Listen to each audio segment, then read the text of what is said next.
तो last class से हम लोग आगे स्टार्ट करते हैं। तो क्या था, लास्ट क्लास में हम लोग कुछ डाटा कवर किए थे। अब इसके बाद जो है डाटा, अब मान लो कि हमको करना है, तो रेजिडेंशियल बिल्डिंग का तो मोटा मोटी कंप्लीट कर लिए थे। अब आपकी पब्लिक बिल्डिंग क्या होता है?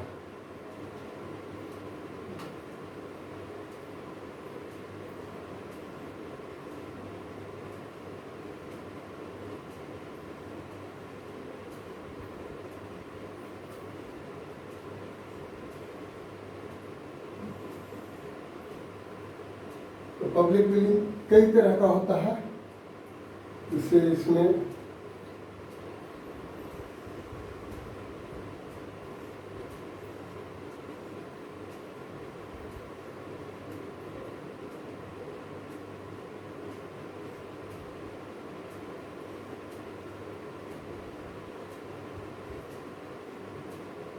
स्कूल कॉलेज बिल्डिंग जो हो गया, ये एजुकेशन बिल्डिंग में आ गया।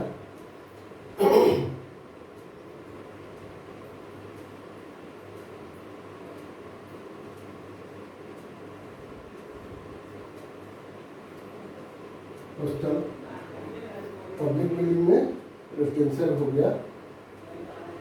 और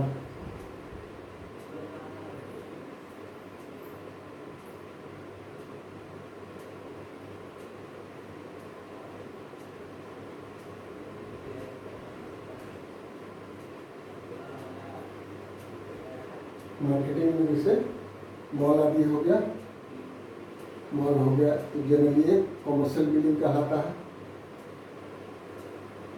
दूसरा आगा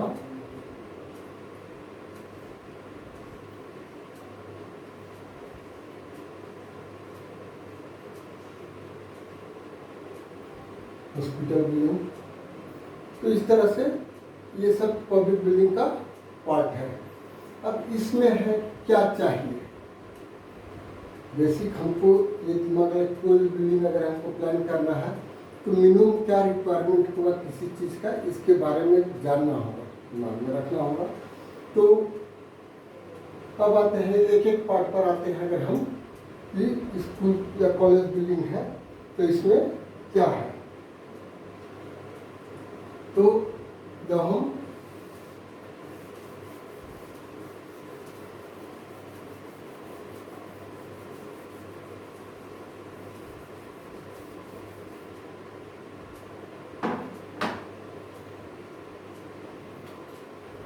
स्कूल या कॉलेज बिल्डिंग अगर हम प्लान कर रहे हैं तो क्या क्या चाहिए इसमें हमको? इसमें चाहिए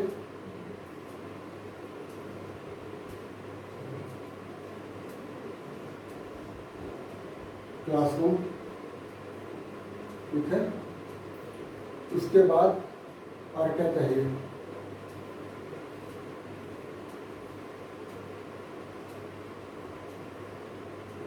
लैब चाहिए, है?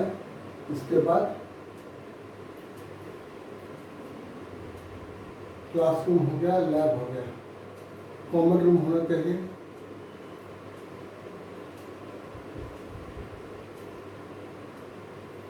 Common room. इसके बाद और क्या चाहिए? तो कॉमन रूम में के बाद फिर आ जाते हैं तो स्कूल कॉलेज में चाहिए हमको यूरिनल,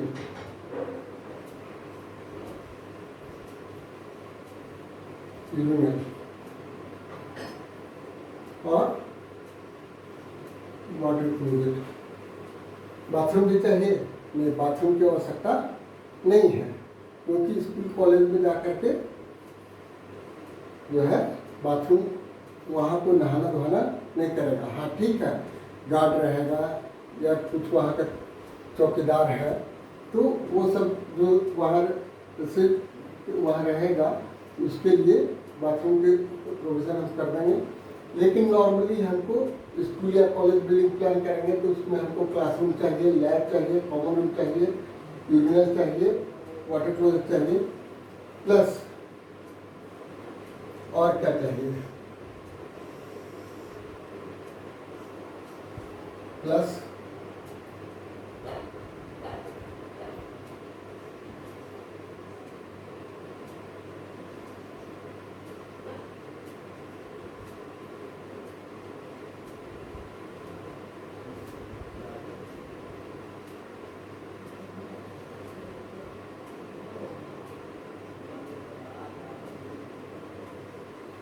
प्रिंसिपल चैम्बर और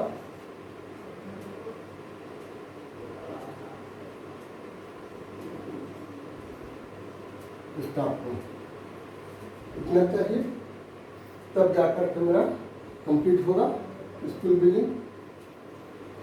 तो अगर स्कूल बिल्डिंग में इतना कंप्लीट होता है तो अब सवाल ये उठता है कि इसके साथ अगर हमारे पास जगह सफिशिएंट है तो ग्राउंड फ्लोर पर पूरा अरेंजमेंट कर दिए, ठीक है। लेकिन अगर लैंड हमारे पास सफिशिएंट नहीं है तब हमको निश्चित रूप से अपर फोर्स में जाना होगा। अपर फोर्स में जाने के लिए क्या करना होगा? निश्चित रूप से हमको तब फिर अपर फोर्स जब बनाएंगे तब फिर स्टेयरकेस भी चाहिए। इस केस में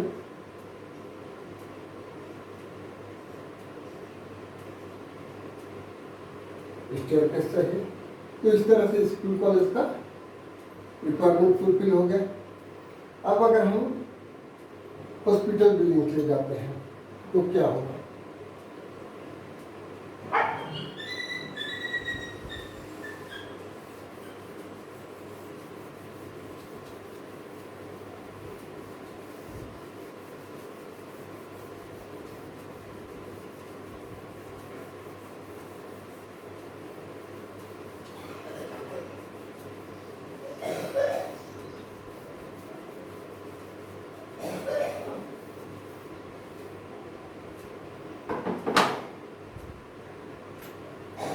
जब हम हॉस्पिटल के लिए प्लान करते हैं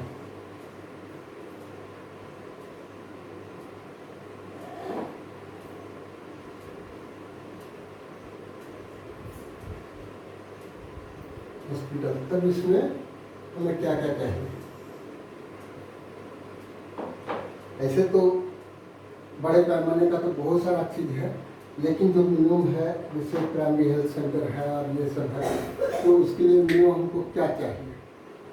तो एक हो जाएगा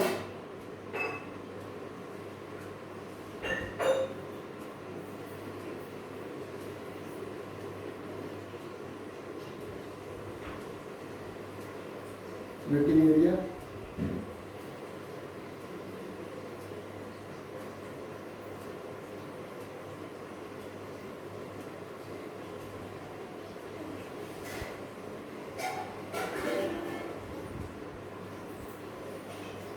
डॉक्टर चैम्बर, उसके बाद inspection chamber,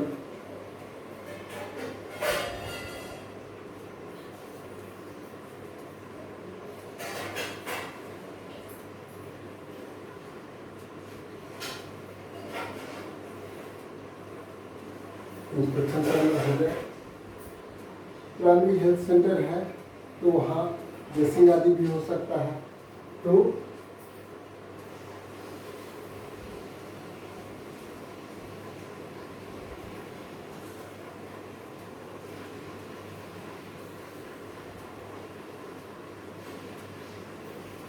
room,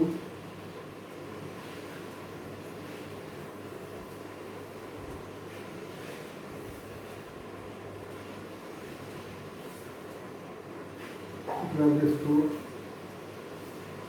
drug store में बहुत ज़्यादा इसमें दवा नहीं रहेगा, एक लिमिटेड ही रहेगा।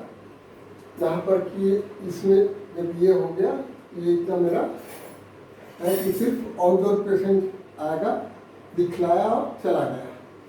अब इससे भी ज़्यादा थोड़ा जाते हैं कि जहाँ ऑपरेशन आदि भी हो सकता है, तो सभी तरह का ऑपरेशन है।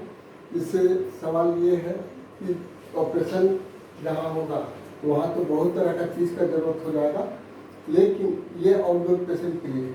इंडोर पेशेंट का तभी होगा जबकि वहाँ पर रहने का व्यवस्था हो, तो फिर वार्ड होगा, वार्ड के बेड लगेगा वहाँ। तो ये सब जरूरत जैसे जैसे इसका लेवल बढ़ता जाएगा, जरूरत हमारा बढ़ता जाएगा। और हर चीज़ को हम अपने मन से प्लान नहीं कर सकते हैं कि लिमिटेड हम लोग जान रहे हैं कि ये ज़रूरत हो रही है, लेकिन अब इसके बाद बढ़ते हैं तो बहुत सारा चीज़ है जहाँ ऑपरेशन होना है तो बेहोश करने वाला भी डॉक्टर का चैम्बर होना चाहिए, उसका बेहोश करने का दवाई का व्यवस्था होना चाहिए। तो बहुत सारा चीज़ हो जाता है। और अगर मैं अपर फ्लोर्स में जाते हैं तो उसमें बहुत सारा चीज़ है कि बहुत सारा पेशेंट है जो सीढ़ी से नहीं जा सकता है, तो उसके लिए लिफ्ट का व्यवस्था करना होगा अगर लिफ्ट है। और करंट ऑफ हो गया, जनरेटर की व्यवस्था नहीं है, उस हाल में इनको ये भी करना, लिफ्ट का चूँकि लोड बहुत ज़्यादा लेता है तो एक रैंप क्या होता है जो देखते हो कि सीढ़ी ना हो करके बहुत सारे हॉस्पिटल में देखो कि स्लोप बना हुआ है, स्लोप से चढ़ता जा रहा है आदमी ऊपर फ्लोर पर। तो ये जो स्लोप से चढ़ता है इसको कहा जाता है रैंप। तो रैंप का व्यवस्था देना होगा। तो इस तरह से बहुत सारा चीज़ जो है जैसे जैसे रिक्वायरमेंट बढ़ता है उस तरह से हमको प्रोविज़न बढ़ाना पड़ेगा। इसके बाद अगर हॉस्टल हम प्रोवाइड कर रहे हैं तो हॉस्टल में क्या होगा,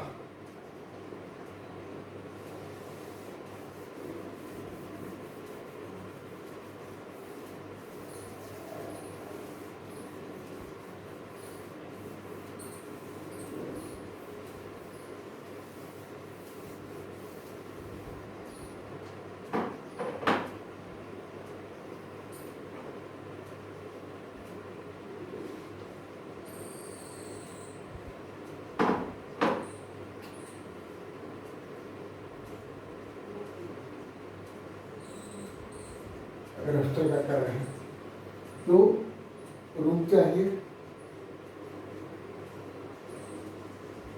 रहने के लिए। तो रूम का व्यवस्था जो करेंगे तब कई तरह का रूम हो सकता है, सिंगल सीटेड रूम हो सकता है, डबल सीटेड हो सकता है, ट्रिपल सीटेड हो सकता है। तो रूम चाहिए। अब जब हॉस्टल है तो उसमें किचन चाहिए,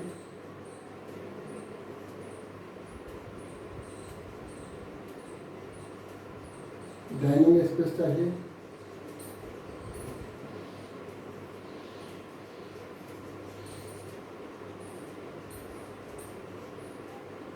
वाटर क्यूलर चाहिए, बाथरूम चाहिए। इतना हमको मिनिमम रिक्वायरमेंट ये चाहिए हॉस्टल के लिए। अपर फ्लोर्स में है तो फिर स्टेयरकेस बेड होगा इसमें। तो इस तरह से ये हो गया। अब अगर मान लो कि पंचायत भवन या कुछ भी करना हमको प्लान, तब उसमें क्या चाहिए,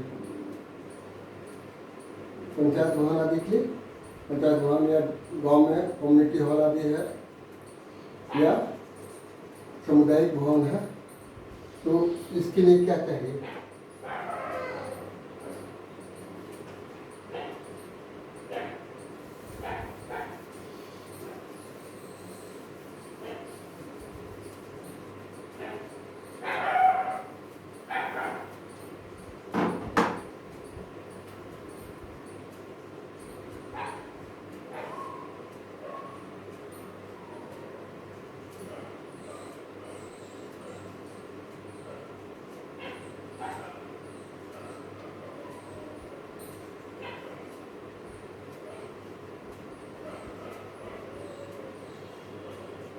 पंचायत भवन।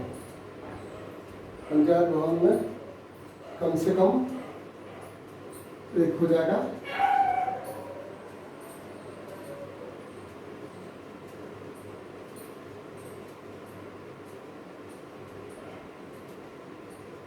वेटिंग एरिया,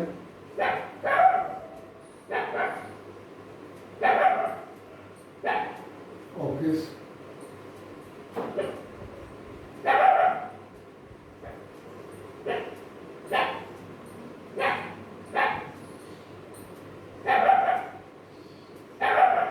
रिकॉर्ड रूम और इस तरह का ये है। तो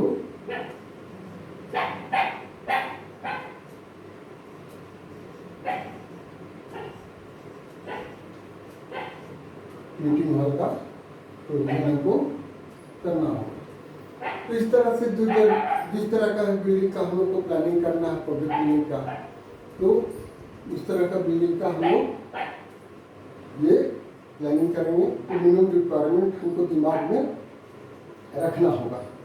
अब है कि एक चीज जो आ गया कि स्टेयरकेस।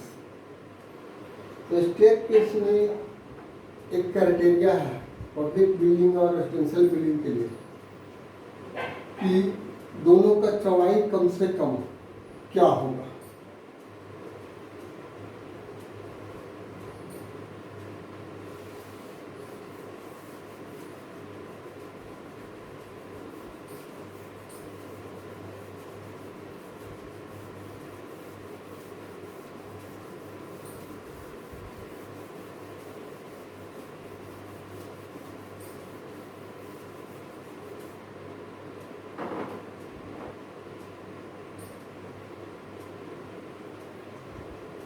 तो स्टेयरकेस के पहले हम लोग आ जाते हैं दरवाजे पर। स्टेयरकेस इसके बाद करेंगे स्टेयरकेस के बारे में। दरवाजे के लिए दरवाज़ा क्या है? दरवाज़ा खिड़की जो है, तो डोर्स एंड विंडो नॉर्मली जितने टाइप का डोर होता है उतने ही टाइप का विंडो भी होता है, लेकिन कुछ डोर जो है अलग टाइप का होता है जो कि उस टाइप का विंडो नहीं होता है। तो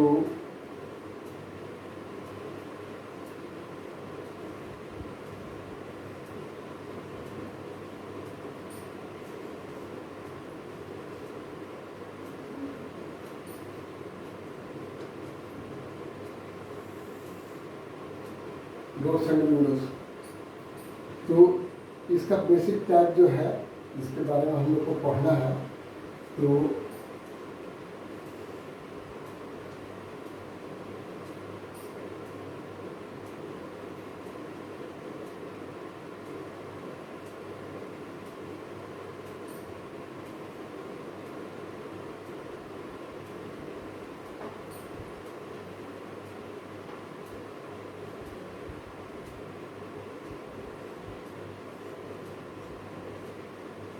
ये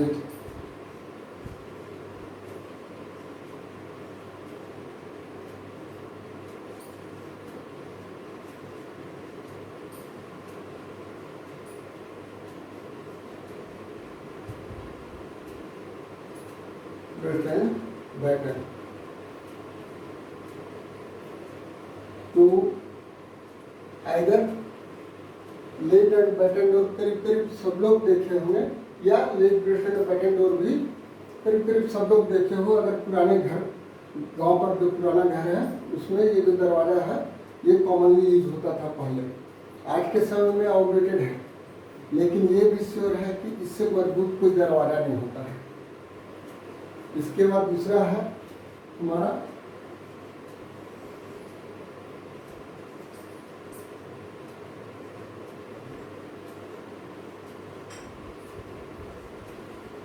panel.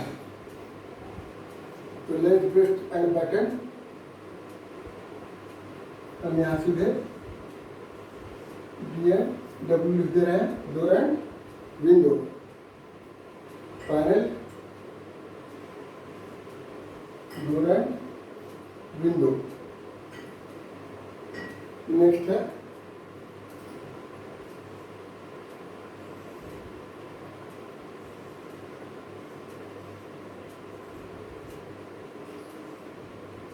Gate, door and window. अब चौथा टाइप जो पढ़ना है ये है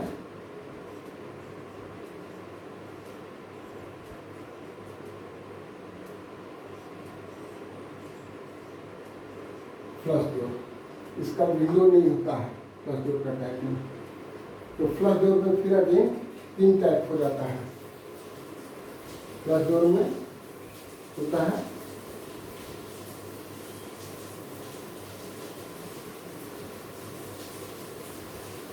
solid full type door B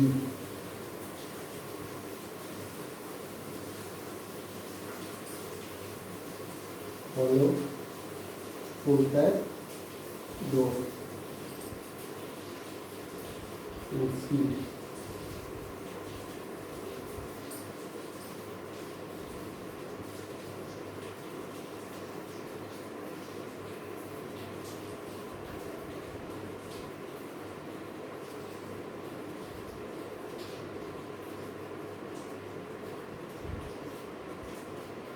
silver core type door. तो सॉलिड कोर टाइप डोर जो है ये फुल्ली सॉलिड आता है इंटरनली, इसमें कोई भी एयर गैप नहीं होता है। हॉलो और सिल्वर टाइप में दोनों में जो होता है ये हमारा बीच में हॉलो पार्ट होता है, लेकिन दोनों का हॉलो पार्ट का परसेंटेज जो है और हर पार्ट का मैक्सिमम लिमिट है कि इससे ज़्यादा साइज नहीं होना चाहिए, उसके अनुसार फिर जो है ये hollow and silver core type में डिवाइड होता है। तो ये चार हमको बेसिकली पढ़ना है, और इसके बाद जो है टाइप तो बहुत सारा है। तो पैनल डोर एंड विंडो जो है, ग्लेज क्या है? ग्लेज क्या है? तुम कॉलेज में जो देख रहे हो, पहला चीज तुमको बताते हैं कि पैनल डोर में जो तुम देख रहे हो, तो कॉलेज में भी क्या है, जितना भी दरवाजा है तुमको ये सभी पैनल डोर एंड विंडो है दिया हुआ कॉलेज में। तो पैनल डोर विंडो ये दिया हुआ है। अब कहोगे कि सर तो ये सब पैनल डोर विंडो जो है, पैनल जो होता है वो लकड़ी का होता है, लकड़ी का हो गया तो उसको पैनल कहा गया। लेकिन अगर ग्लास पैनल उसमें लकड़ी के जगह पर ग्लास लगा दिया गया तो वो फ्रंट एंड ग्लेज विंडो कहलाता है वो। तो विंडो में जनरली ग्लास हम यूज करते हैं क्योंकि उससे लाइट आएगा और हमें खिड़की बंद रहने पर भी रोशनी मिलता रहेगा। ग्लेज, फुल्ली ग्लेज का मतलब है कि पूरे शीशा का जो हो गया, कांच का जो मेरा दरवाजा हो गया या खिड़की हो गया, तो फुल्ली अगर है ग्लेज शीशा का तो उसको कहा जाता है फुल्ली ग्लेज डोर और फुल्ली ग्लेज विंडो। लेकिन अगर हम कुछ फ्रेम बना देते हैं और फ्रेम बनाने का फ्रेम के अंदर में हम ग्लास का पार्ट लगाते हैं तो उसको कहा जाता है फ्रेम एंड ग्लेज विंडो और फ्रेम एंड ग्लेज डोर। तो इस तरह से जो है ये पार्ट में डिवाइड हो गया। तो फुल्ली ग्लेज डोर जो मिलेगा ये तुमको जनरली पब्लिक बिल्डिंग में, कॉमर्शियल बिल्डिंग में मिलेगा कि दरवाज़ा पूरा का पूरा शीशा का है और वो रिवॉल्व करता है एक कील पर। तो वहाँ क्योंकि अंदर का सही पार्ट दिखे, और जो कहा जाता है, एक कहावत है, जो दिखता है वो बिकता है।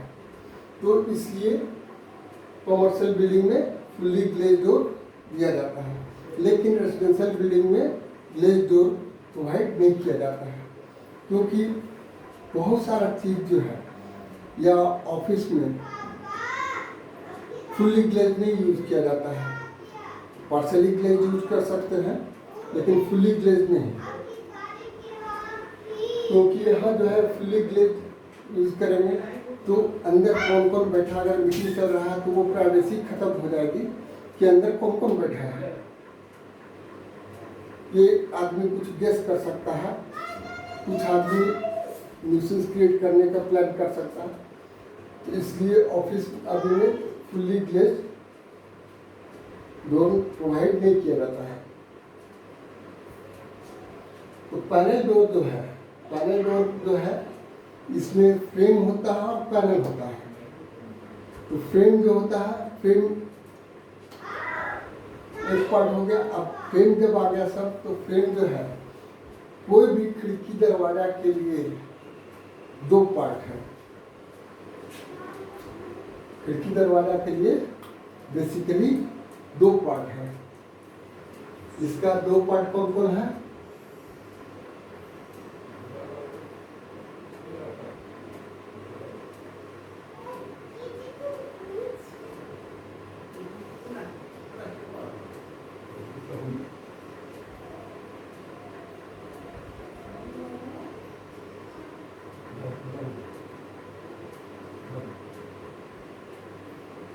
एक पार्ट हो गया फ्रेम और दूसरा पार्ट हो गया शटर।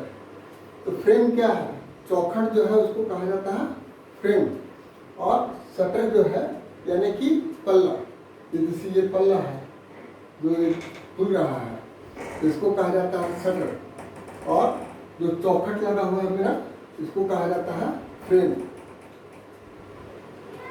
तो फ्रेम और शटर दो बेसिक पार्ट हो गया खिड़की दरवाजे का।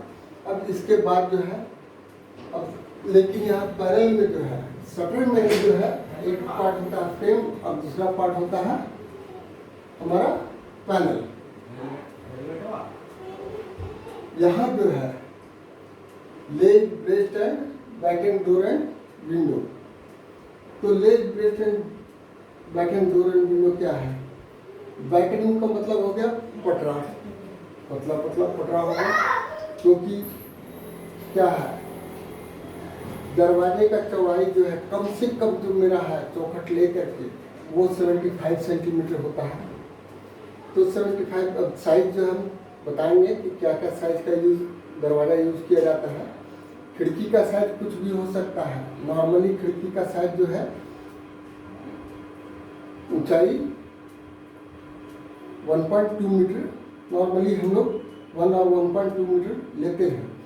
लेकिन दरवाजे का चौड़ाई जो है, खिड़की का चौड़ाई बहुत वेरी करता है, बहुत ज़्यादा वेरिएशन है उसमें। 0.5 मीटर से लेकर के वो 1.5 मीटर 2 मीटर भी हो सकता है। लेकिन दरवाजे का चौड़ाई 2 मीटर 3 मीटर नहीं होता है। दरवाजे का चौड़ाई होता है 2-3 मीटर, लेकिन वो रेयर केस में, जैसे दुकान है तो जिसमें शटर लगता है, तो उसका एक्चुअल नाम है रोलिंग शटर। और जो अभी तुम देख रहे हो, यहाँ जब एंट्री करते हो कॉलेज में, तो ऑफिस के साइड में जो घुसते हो तो इस जगह जो ग्रिल लगा हुआ है, तो ये ग्रिल लगा हुआ, तो इसका एक्चुअली नाम है कोलैप्सिबल, स्टील कोलैप्सिबल गेट। और जो ये दुकानों में देखते हो या गैरेज में देखते हो कि शटर लगा हुआ है, तो वो रोलिंग शटर वो का उसका नाम है। तो वो बड़ा साइज का होता है, क्योंकि जिसे ये हम मान के चलेंगे कि जा रही है। ठीक, जाइए बेटा।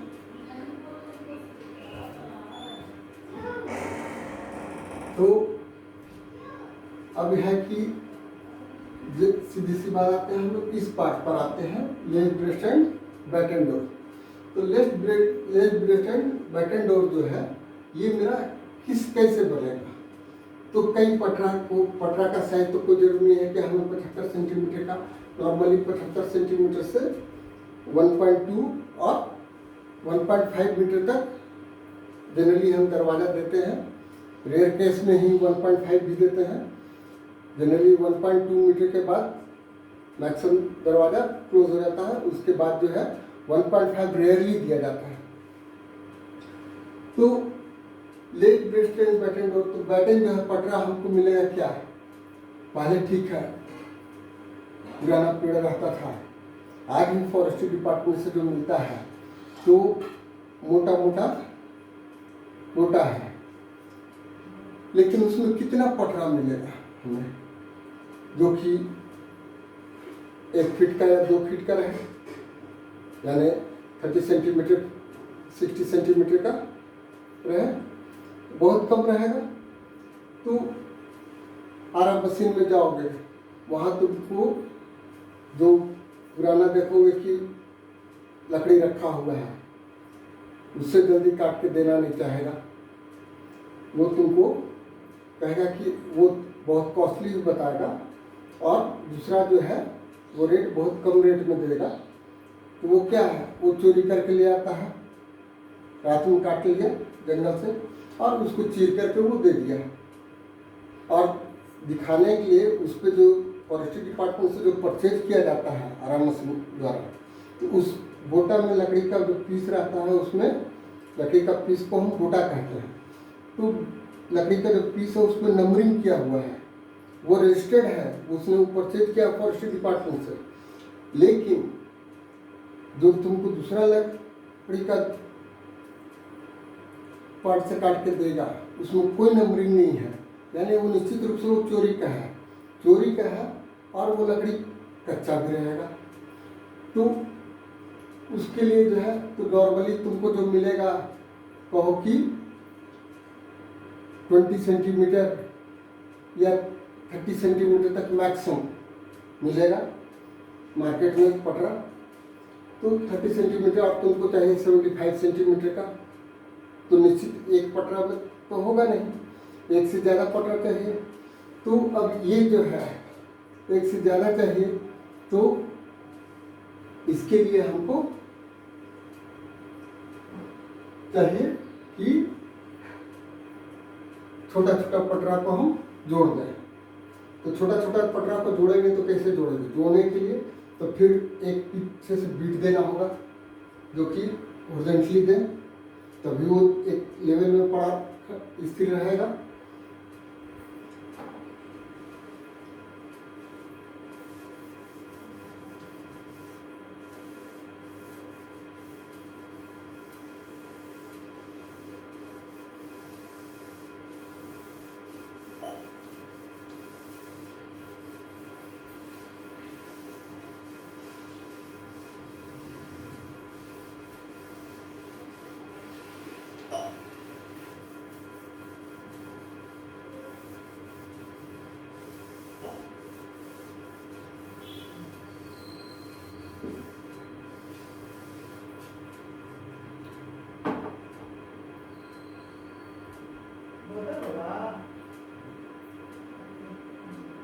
तो पहले हम लोग आते हैं कि दरवाजे पर, दरवाजा खिड़की का जो है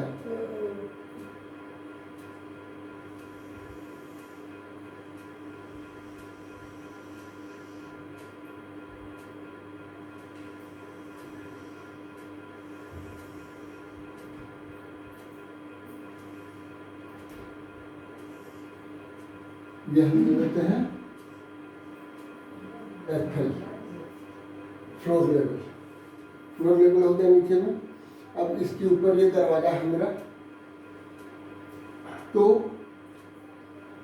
अब ये दरवाजा खुला हुआ है। अब इसमें पहले चौखट लगाएंगे, तभी तो उसमें कि दीवार में डायरेक्ट हम पल्ला अटैच करेंगे, दीवार में अटैच नहीं करेंगे। तो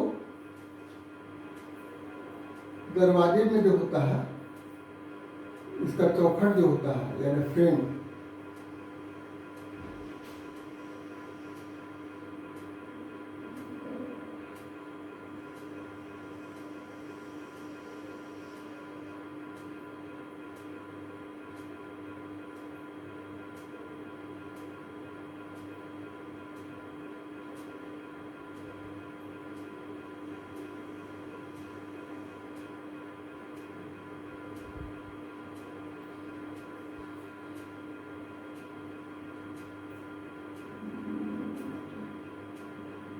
तो ये हो गया मेरा फ्रेम।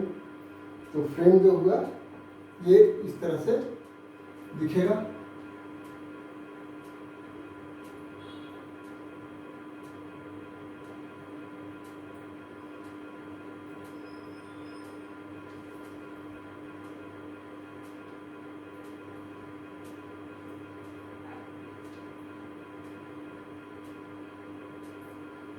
तो ऊपर का जो पार्ट है, ऊपर का जो ये लकड़ी हुआ, इसको कहा जाता है हेड।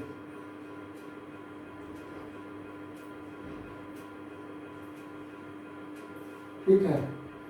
और ये जो वर्टिकल पार्ट है इसको कहा जाता है पोस्ट।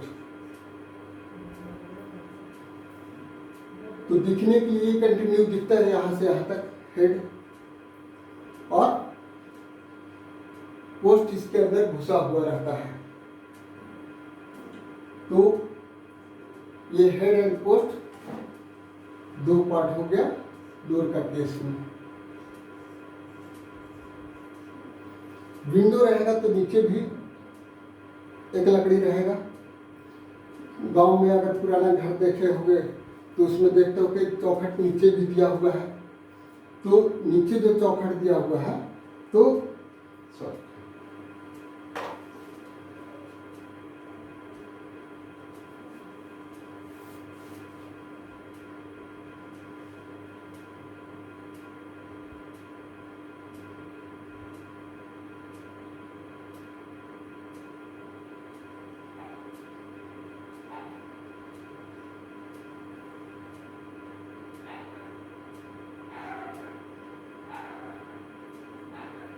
तो ये जो पोस्ट दिया हुआ है तो पुराना घर में देखो कि नीचे भी चौखट दिया हुआ है दरवाजा में।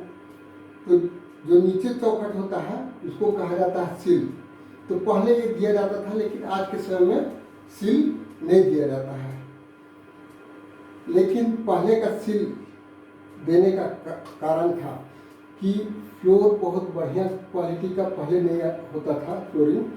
तो आज जो है और दरवाजे में नीचे सील दे दिया जाता था, और नीचे जाकर के दरवाजा चौखट में सड़ जाता था। तो बाहर से जैसे कीड़ा मकोड़ा सांप आदि का एंट्रेंस नहीं हो सके। अब जो है कि नीचे का सील को हटा दिया गया है, तो नीचे से पल्ला और फ्लोर के बीच में 5 मिलीमीटर का गैप दे दिया गया है। फ्लोर क्लियरेंस उसको कहा जाता है। तो ये मेरा पोस्ट हो गया और हेड हो गया, ये फ्रेम हो गया। खिड़की रहेगा तो नीचे भी चौखट आएगा, जैसे पुराना घर में देखते हो घर का चौखट, दरवाजे का चौखट, तो नीचे भी चौखट दिया हुआ है। तो उसी तरह से खिड़की में रहता है। खिड़की में सभी जगह तुम देखो कि नीचे चारों साइड में ये फ्रेम लगा हुआ रहेगा। तो अब सवाल ये उठता है कि खिड़की में क्यों दिया जाता है नीचे और दरवाजा में क्यों नहीं देते हैं। चौखट देंगे तो क्या होगा, नीचे अगर फ्रेम दे देते हैं तो एक ऑब्स्ट्रक्शन हमको मिलता है आने जाने में, जो कि चोट लग सकता है आदमी को। इसलिए अब वो हटा दिया गया है।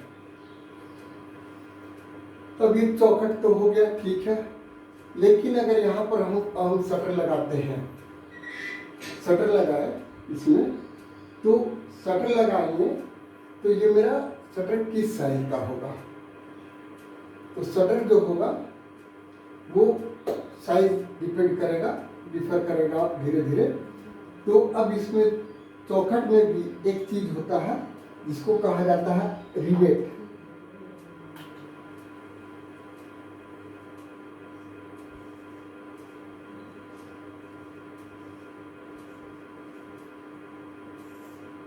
चौखट में टर्म आता है रिवेट। तो रिवेट क्या है, तो रिवेट इसमें एक ग्रुप काटा जाता है चौखट में। जिस साइड में पल्ला खुलता है उस साइड में एक ग्रुप काटा जाता है। तो सबसे पहला चीज है कि चौखट का जो फ्रेम है, फ्रेम जो है मेरा लकड़ी का, इसका कुछ साइज दिया रहेगा। तो जनरली इसका साइज रेक्टेंगुलर शेप में दिया रहेगा। तो मान लो कि मिलीमीटर में दिया हुआ है 100/125 या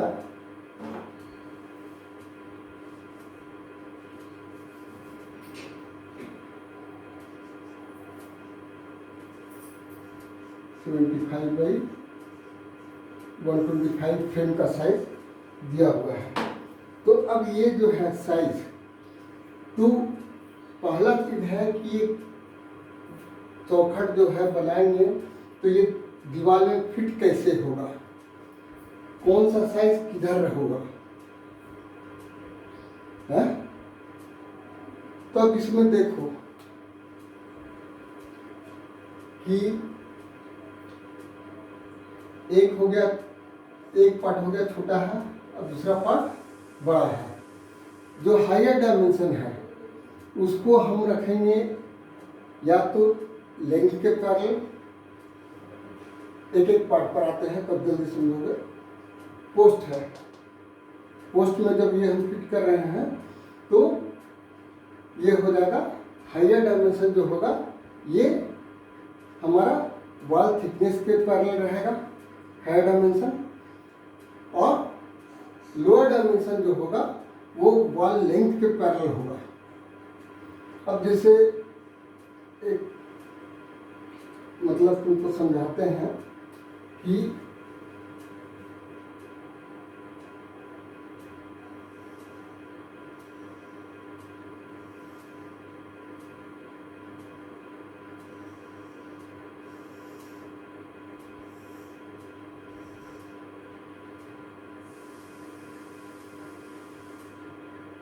ये दीवार है मेरा, है यहाँ पे थोड़ा सा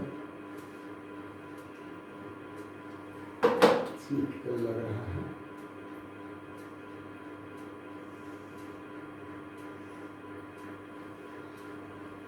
ये मेरा इतना मोटा दीवार है, ये दीवार का क्या हो गया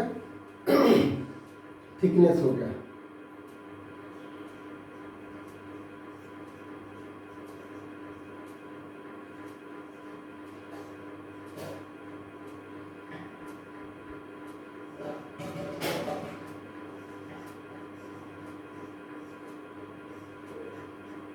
थिकनेस ऑफ वॉल इस तरह से हुआ है।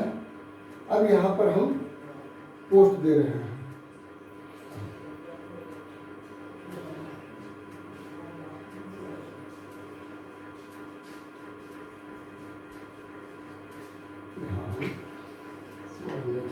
कर रहे हैं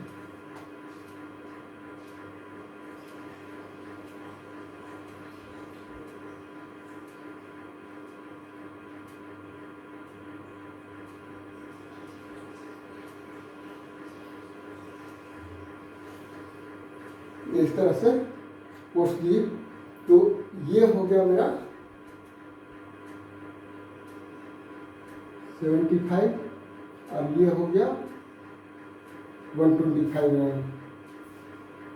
इस तरह से ये भी हो गया 75 mm और ये हो गया 125 mm।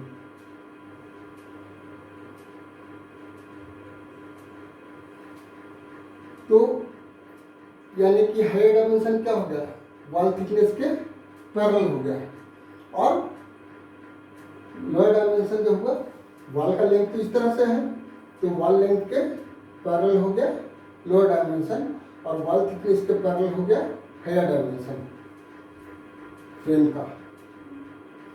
लेकिन जब पोस्ट में जाएंगे तो इसका जब हम क्रॉस सेक्शन करेंगे, मान लो कि यहाँ से काट के अगर हम देख रहे हैं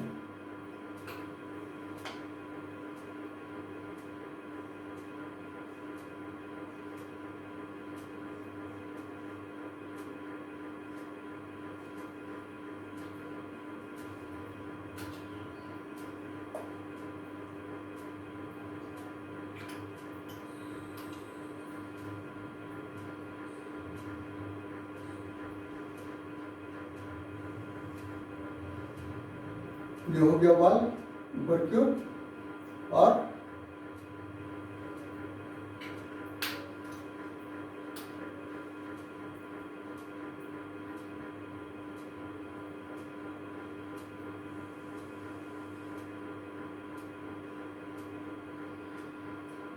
तो यह क्या होगा, वॉल थिकनेस के पैरेलल मेरा हो गया 125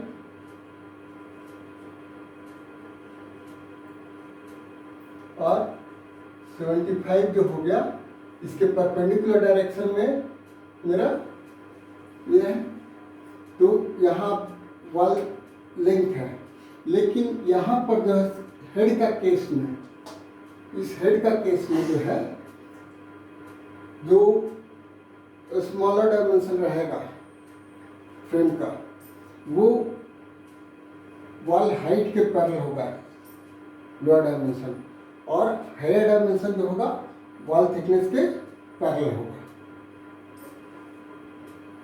अब इसमें आते हैं कि रिवेट। अब पल्ला यहाँ हमारा लगेगा, यहाँ पर, यहाँ जो पल्ला लग रहा है तो इसमें रिवेट काटेंगे, पल्ला लगा देंगे। अगर मान लो कि यहाँ कब्जा लगा दिए यहाँ पर, तो कब्जा लगेगा और तब तो फिर ये कहीं ये ग्रुप नहीं रहेगा, तो ये गया, आप दरवाज़ा जा करके दूसरे साइड की ओर प्रेशर दे सकते हैं, वो उसका कहीं ऑब्स्ट्रक्शन नहीं है। तो इसके लिए क्या करते हैं कि पहले का समय में क्या था कि फिटिंग का जो था, आज तुम कब्जा यूज करते हो, पहले दूसरा अरेंजमेंट था। तो उसके लिए जो है चारों साइड में फ्रेम देते थे कि दरवाजा आकर के फ्रेम में सट गया, फ्रेम जो है ऑब्स्ट्रक्ट कर दिया पल्ले को, शटर को दूसरे साइड में नहीं जाने देगा। लेकिन अब ये जो है नीचे का फ्रेम हटा दिए तो नीचे से तो फ्री हो गया, अब ऊपर से जो है ऊपर ये कर देंगे तो ये प्रॉब्लम होगा। तो अब ये है कि फ्रेम बैक साइड से जो दरवाज़ा खुलेगा, तो बैक से दरवाज़ा बंद करने के बाद फ्रेम और शटर दोनों एक लेवल में हो जाए।